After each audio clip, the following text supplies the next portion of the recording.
అంటే ఆర్టిస్ట్గా ఇది వదులుకోకూడదని ఏ క్యారెక్టర్ చేయడానికైనా ఓపెన్గా ఉన్నాం. సూపర్. కానీ ఇప్పుడు చేస్తున్న ప్రయాణం మాత్రం చాలా కాన్స్టెంట్గా ఒక అంటే ఎలా ఒక కాన్ఫిడెన్స్ అవ్వచ్చు, లేకపోతే క్రెడిబిలిటీ అవ్వచ్చు, దాన్ని క్రియేట్ చేసే విధంగానే వెళ్తున్నాం. అంటే నువ్వు సెలెక్ట్ చేసే స్టోరీస్లో ఆ యూనిక్నెస్ ఉంటుంది. అది పరేషన్లో కనిపించింది, ప్రీ వెడ్డింగ్ షోలో కనిపించింది, పాపం ప్రతాపంలో కనిపిస్తుందనే నమ్మకం ఉంది. సో ఎలా అసలు ఎలా సెలెక్ట్ చేసుకుంటావు? నేను ఒక పెద్ద ప్రొడక్షన్ హౌస్కి స్టోరీ సెలెక్షన్ చేయడానికి పెడితే చాలా బాగుంటుంది అనిపిస్తుంది. నాకు ఇదే అనిపిస్తుంది అప్పుడప్పుడు. ఏంటంటే ఓకే, నా ఫిల్మోగ్రఫీ చూసిన తర్వాత రేపు పొద్దున ఏదో ఒక ఓటీటీఓ లేకపోతే ప్రొడక్షన్ హౌస్ కదలిందానికైనా పెట్టుకుంటుంది కదా. పర్ఫెక్ట్, సక్సెస్ రేట్ పెరిగింది. అంటే ఎక్స్పీరియన్సే డ్రామా జూనియర్స్ అండ్ నాటకాలు అండ్ చూసిన కలిసిన వ్యక్తులు సినిమాలు.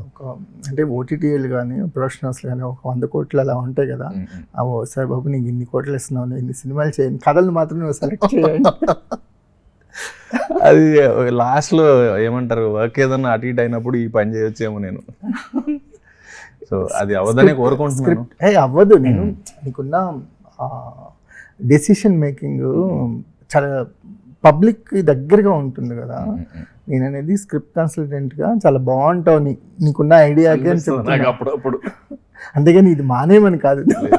నాకు అది చాలాసార్లు అనిపించింది. అది అంటే అన్నీ గమనిస్తూ ఉంటుంది కదా ప్రపంచం, మీడియా. ఏదో ఒకరోజు ఈ పొజిషన్ కూడా నన్ను అడుగుతారేమో అని.